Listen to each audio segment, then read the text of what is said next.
tal? Muy buenas, bienvenidos a la burbuja de Periodista Digital, la burbuja del viernes, la burbuja en la que redondeamos la semana lectiva, la semana laboral, la semana en la que ustedes están siempre atentos a nosotros y el lunes volvemos con más fuerza. Yo sé que ustedes también trabajan sábado y domingo, muchos de ustedes, pero bueno, nosotros el viernes nos gusta concluir con entrevistas de interés, con entrevistas potentes y con entrevistas que nos hagan reflexionar, que nos hagan pararnos un poquito y decir, ojo, que esto que nos está pasando en España ha podido pasar ya, esto que nos ha pasado en España no somos los únicos, esto que ha pasado en España de confiar en algunas ideas muy concretas, a veces no sale tan bien. ¿Cómo debemos reaccionar? ¿Cómo debemos posicionarnos? ¿Cómo debemos cambiar un régimen? Esa es la gran pregunta. Porque esto no es un aló presidente, esto no es como el comandante Chávez que se pone a alargar, o en este caso ahora Nicolás Maduro, a atender las llamadas de sus compatriotas y a hacer que se preocupa. No, no, no. Aquí vamos a desgranar no solo lo que es el chavismo, no solo lo que es la dictadura bolivariana de Venezuela, sino qué semejanzas puede tener con lo que estamos viviendo en España y sobre todo después de lo que ha pasado esta semana.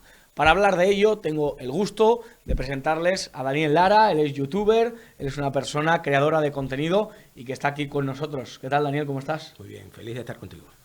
¿Qué es España para ti? ¿Qué significa España para ti como país? Siendo venezolano, ¿qué significa España? Sabes que hay una expresión que acá en España a veces la ven extraña cuando los hispanoamericanos hablamos de España y decimos la madre patria. Porque parece ser que al uno decirlo lo tachan de facha, porque es algo que, madre patria, ¿de qué hablas? Pero en efecto es así. Yo hablo español, yo tengo vínculos con España, es el primer país de Europa que conocí, es el país de Europa que más conozco. Quizás el país que más conozco después de Venezuela. Y para mí España significa además la fuente o una fuente importante de mi cultura, porque para empezar está mi idioma, luego está su literatura y su periodismo, que siempre fue, y tengo lamentablemente que hablar en pasado, siempre fue un punto de referencia positivo para quienes hacíamos o intentamos hacer lo mismo en español en Hispanoamérica. Hoy vemos iniciativas interesantes como esta que hay acá en Periodismo Digital y vemos el deterioro de lo que fue la prensa clásica española que tanto respeto y tanta referencia fue para Hispanoamérica en el pasado. Así que todo eso y mucho más es España para mí.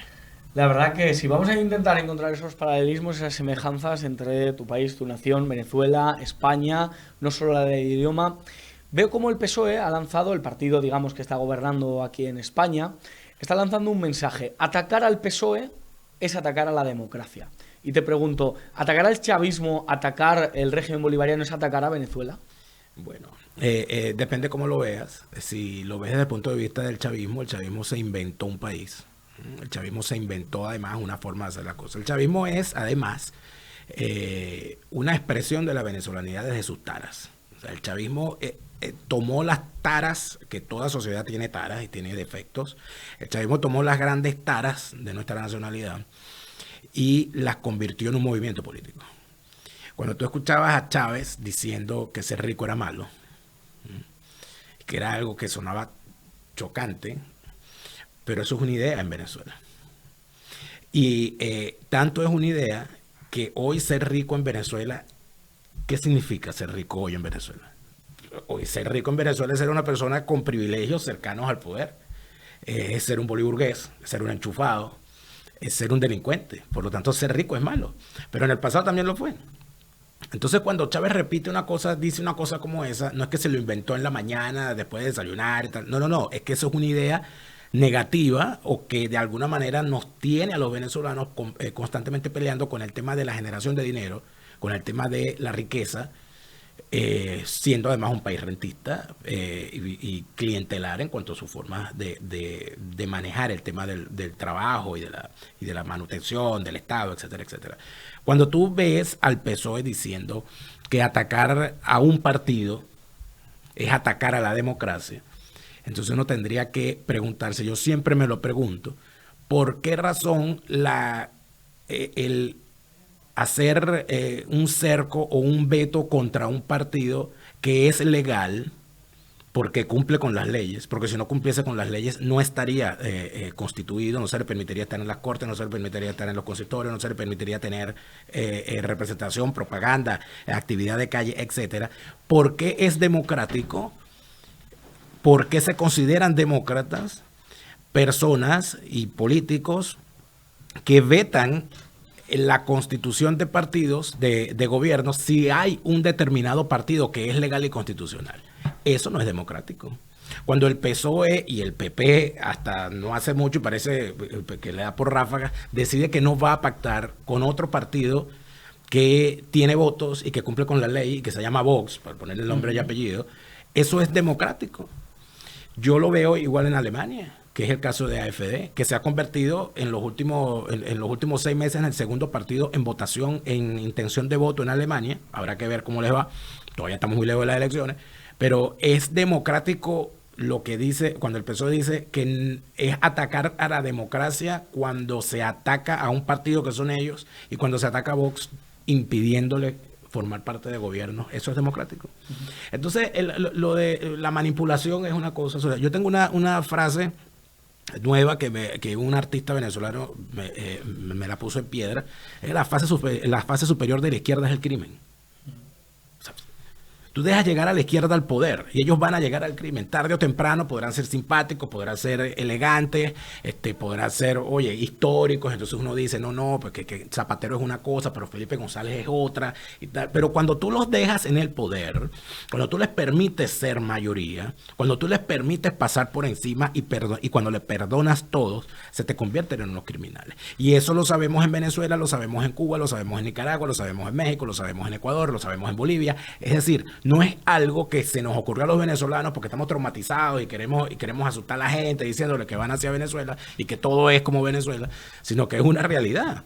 Y lamentablemente aquí en España yo siento que se utiliza de forma equivocada el tema Venezuela de 3 maneras. En primer lugar, cuando se habla de que vamos a hacer otra Venezuela, y eso lo dicen unos como chiste, ¿no? Y otros como preocupación legítima. Luego se habla se utiliza el término bolivarianos.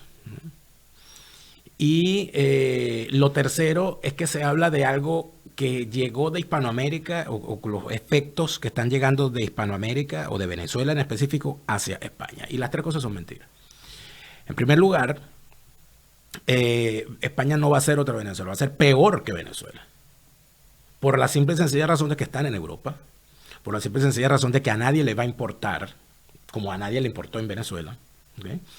Y además de eso, se va a terminar viendo como una cosa interna, como pasó con Venezuela. Bueno, ellos verán cómo resuelven ese asunto. ¿Y allí? O sea, la comunidad internacional... La comunidad internacional seguirá siendo comunidad y nunca logrará ser sociedad por eso.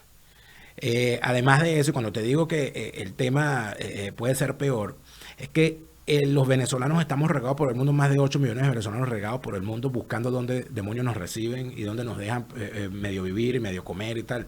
El español no necesita llegar a irse de España a sufrir el maltrato de ser un inmigrante ilegal, porque con irse a trabajar a Alemania, con irse a trabajar a cualquier parte de Europa, con el pasaporte europeo, se va. Por lo tanto, el éxodo va a ser silente.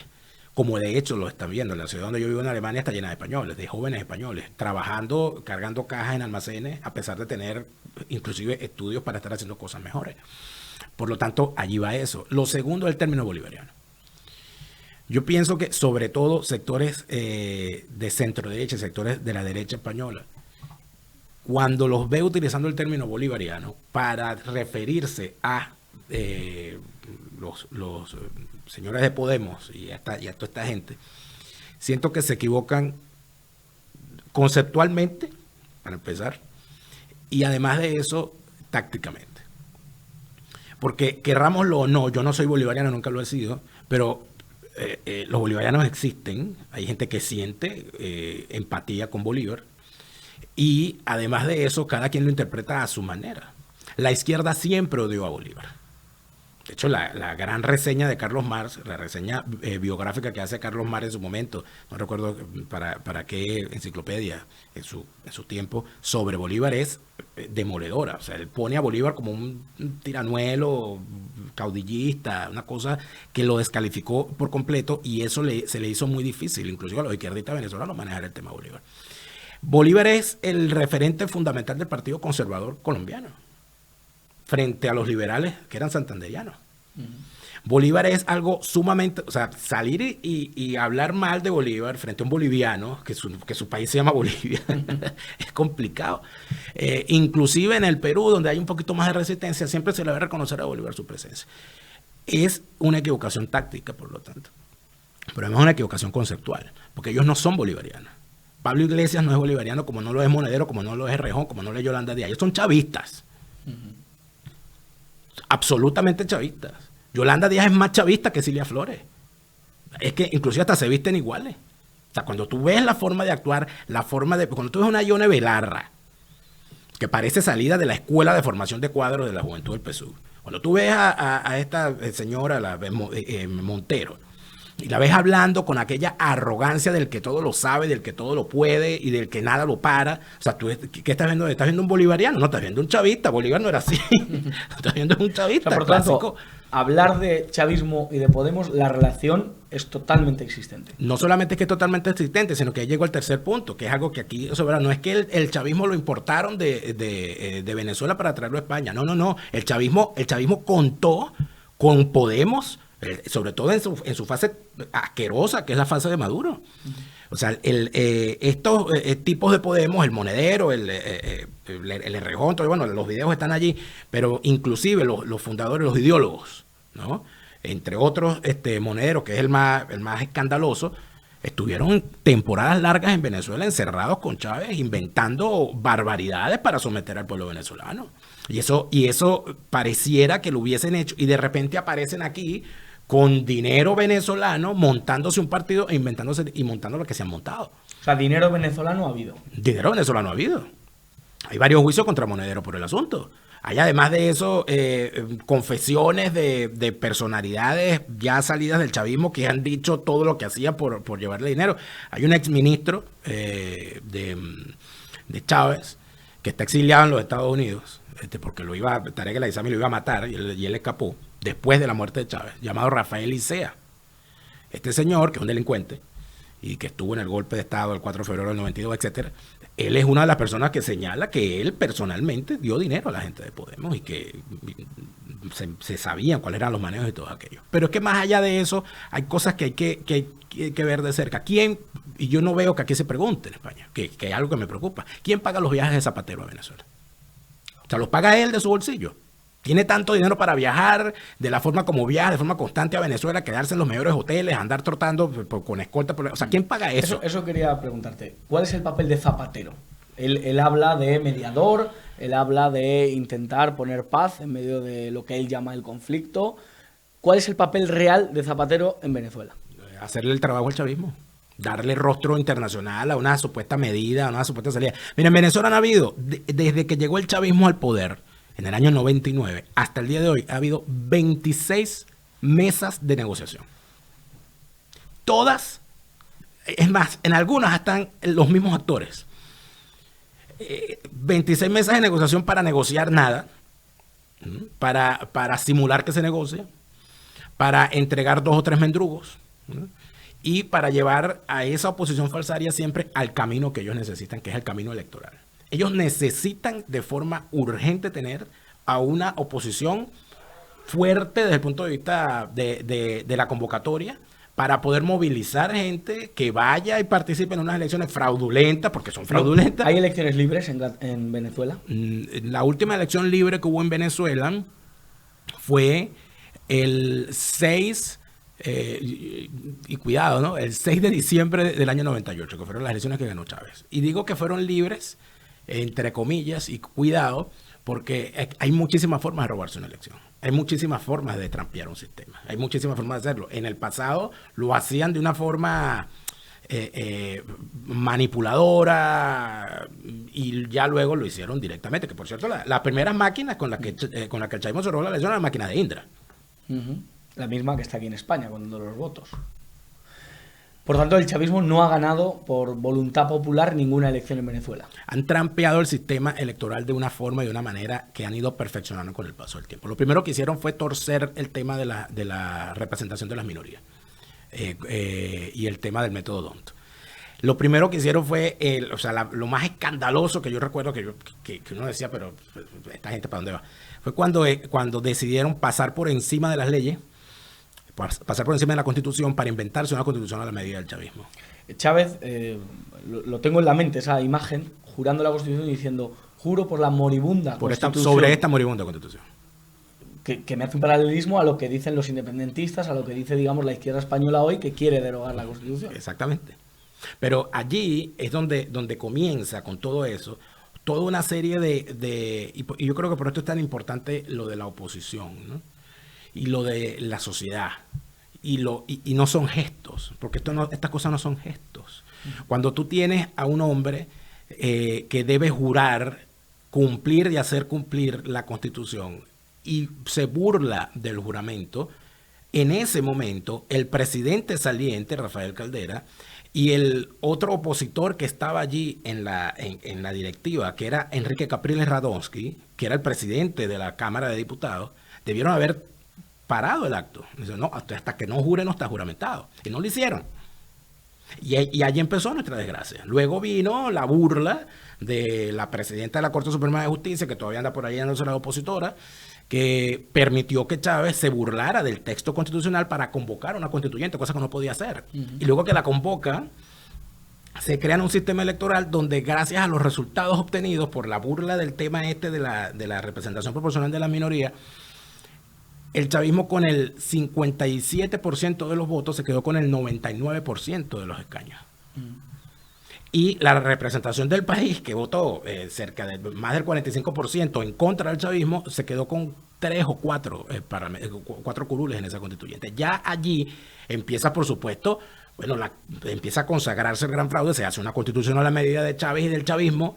Y luego de eso lo que hemos tenido es desgracia, hasta el punto de que ahorita tenemos, y es allí donde yo lo identifico plenamente, a todo opositor que salga a defender esa constitución es un opositor falso, es un opositor falsario. Incluso tengo entendido que hay otro parlamento, o sea, hicieron otro parlamento a la medida del chavismo, sí, aparte del... Sí, lo primero que hicieron fue, en efecto, cargarse la bicameralidad. Eso es. Eliminaron el Senado. Con lo cual eliminaron la Cámara Federal y por lo tanto eliminaron el Parlamento como tal había sido construido y definido en toda la historia republicana de Venezuela. Eso lo hicieron para el modelo cubano. Lo unicameral. Luego, cerraron el Congreso que se había electo. Y Capriles, que era el presidente de la Cámara de Diputados, lo entregó. Se entregó la llave, se salió, no peleó. Y después de eso lo que vino fueron desgracias. Por eso es que a mí me preocupa tanto el tema de los gestos. Por eso es que yo veo en todas estas cosas la preocupación que a mí me causa cuando yo veo, por ejemplo, que haya una manifestación alrededor de un partido. Eso no es una sede de gobierno. Eso es un partido más. Y aquí hay varios partidos. Y hay una manifestación enfrente. Y hay una carga policial como la que hubo el día martes que vimos, ¿no? O sea, son unas señales que a mí, seguramente algún venezolano por allí te debe haber dicho algo. Sí. Yo tuve la oportunidad de estar al lado de una chica venezolana y me decía, esto me suena mucho. Sí. En redes sociales se han hecho paralelismos con un chico con aquella camiseta del que se cansa pierde delante de toda la policía, con un chico con la bandera de España delante de la policía. Claro, la policía al servicio del ministro de turno. En Venezuela sería el que sea y aquí del Grande Marlaska. Pero hay algo interesante porque el señor Grande Marlaska y el gobierno de Pedro Sánchez permitió la entrada a Venezuela del que fue el gran sicario contra esas protestas en el año 2017, en el año 2014, que es Miguel Rodríguez Torres. Miguel Rodríguez Torres está aquí viviendo de los impuestos de los españoles.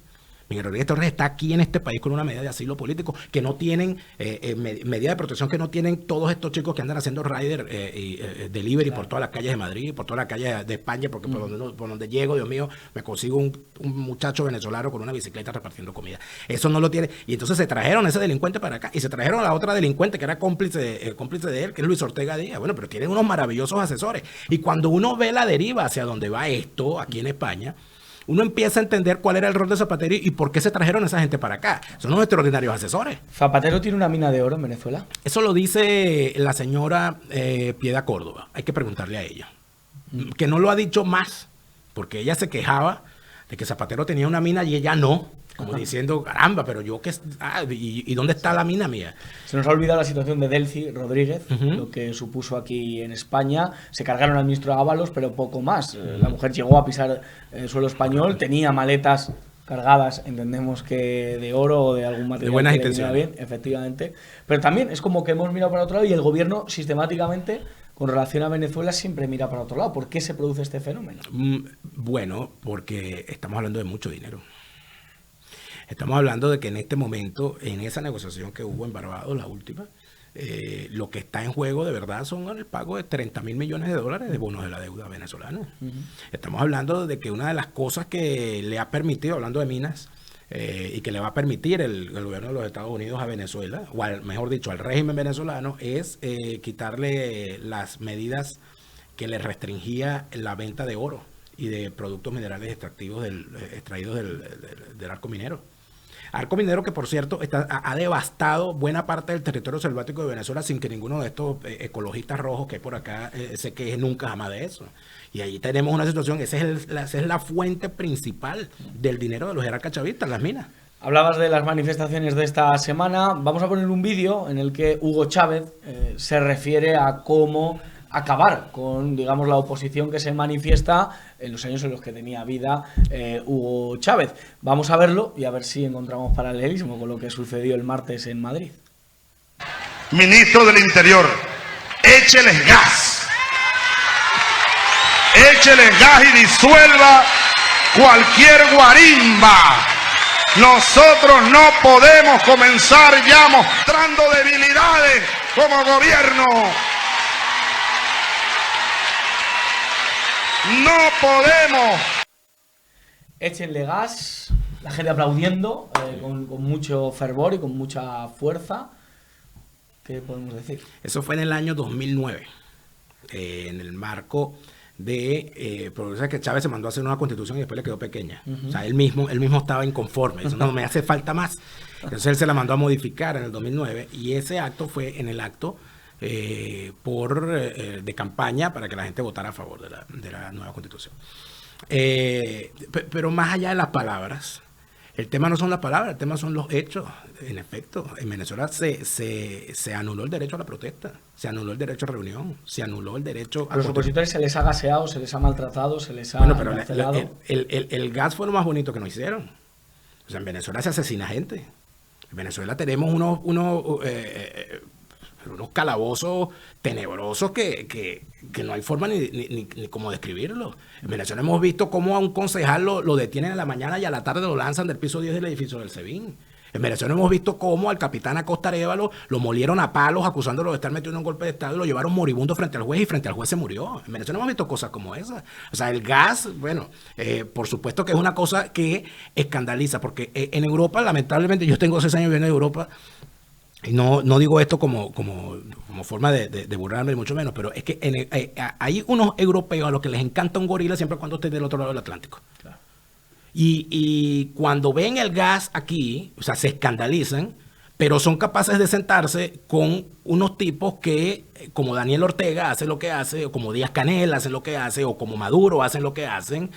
Y aquí se arma un escándalo que me parece muy bien que se arme porque fue un acto ilegal, fue un acto rastrero, fue un acto traicionero, fue además completa y absolutamente ilegal, que era una manifestación pacífica donde no había ningún tipo de violencia, que a veces uno lo ve y uno dice, bueno, pero una cosa civilizada y tranquila, una gente gritando frente a un partido además, no frente a una sede de gobierno, a menos que tengan algo allí, no sé si es que tienen una bóveda o algo muy secreto allí en la sede de Enferrá, de repente será eso. Entonces, todas esas cosas, por supuesto que escandalizan, pero además de eso, yo creo que lo necesario acá es que el escándalo es necesario. El escándalo es necesario. El que no se escandaliza por el gas no se va a escandalizar cuando le lancen a un compañero por la ventana de algún edificio. El que no se escandaliza porque no te permitan protestar o porque se utilice la policía de forma partidista. ¿Esta es la Policía Nacional o la policía del PSOE? Eso es lo que hay que preguntarse ahorita.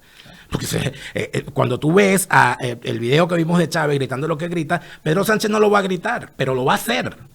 Lo está haciendo ya. Sí. Y entonces es allí donde la labor de estos medios es señalar al que lo hace. Claro. No, al que lo dice no lo va a decir, pero al que lo hace, que es Grande Marlaska, que por cierto, Grande Marlaska tenía una reputación antes. Yo estoy horrorizado con todo lo que yo creí de Grande Marlaska, con la reputación que tenía como juez y todo aquello. Bueno, y mira lo que tenemos. Entonces ahora hay que entrar a revisar todo lo que hizo antes. Claro. Cuando tú ves lo que has hecho el delegado de gobierno, que se ve que es parece que es el Rodríguez Torres, ¿no? De aquí. Evidentemente es el momento de uno empezar a decir que aquí en estos medios y que en esta tribuna lo que hay es que señalar con nombre y apellido quiénes son. Totalmente. Fiesta con Piñata es tu libro, Daniel. Sí. ¿Hablas de todo esto? En Fiesta con Piñata, que es el primero libro de la serie Ajuste de Cuenta con la Politiquería Venezolana, doy el relato de los intríngulis de la clase política venezolana, sobre todo de un tema bien particular que es como el chantaje y la extorsión por lo relacionado a la orientación sexual de varios dirigentes se convierte en un tema fundamental dentro de la política venezolana, utilizada principalmente por el chavismo y por su cosas oposición. de sexo y de tal que se utilizaba para chantajear. Y de dinero, mucho dinero. Tremendo. Uh-huh. Chávez en una ocasión también dijo: los que quieran patria que se vengan conmigo. Él siempre portaba la bandera venezolana. Aquí a la izquierda le cuesta coger la bandera de España y nunca le verás viendo esos alegatos. ¿Por qué? Si en Venezuela están orgullosos de la nación, de la patria, y en cambio en España prefieren pactar con los independentistas. Bueno, hasta que hagan lo que hizo Chávez. Porque Chávez ondeó la bandera después que la cambió. Es importante.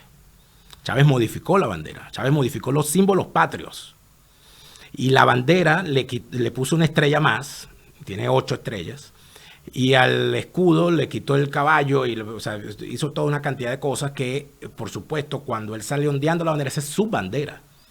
¿Cuándo va a ondear la izquierda antiespañola una bandera? Cuando conviertan una bandera en la bandera de ellos. Cuando modifiquen algo en esa bandera, cuando hagan alguna cosa. El morado ese que le gusta. Alguna cosa se inventarán porque esta gente es mala. Es mala. Daniel, para acabar, me gusta mucho jugar a un juego. Yo te digo el nombre de algún político, de algún miembro importante, y tú me dices qué piensas sobre él. ¿Cómo no? ¿Vale? Alberto Núñez Feijóo. Blando. Santiago Abascal. Menos blando. Pedro Sánchez. Basura. Pablo Iglesias. Más basura. Yone Belarra. Pobrecita. Yolanda Díaz. Irrecuperable. Íñigo Errejón.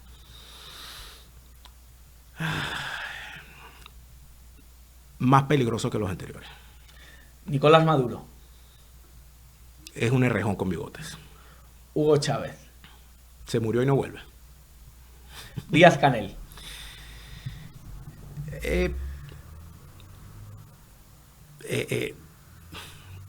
Cenizas. Rafael Correa. No lo logrará. Gustavo Petro. De salida. Lula da Silva. De salida. Milei. Cuidado de entrada. Diosdado Cabello. Narcotraficante. El Papa Francisco. Peronista. Joe Biden. Chavista. Y para acabar, Daniel Lara. Aquí, periodista digital.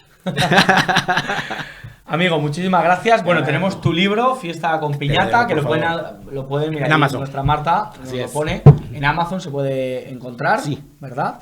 Y luego tienes un canal de YouTube. Así es. En el que te podemos buscar, te buscamos por Daniel Lara. Daniel Lara Farías. Efectivamente, y ahí pues hablas de todo esto, analizas la cuestión más concreta venezolana, española, europea, un poco de todo, ¿no? Un poco de todo. Bien.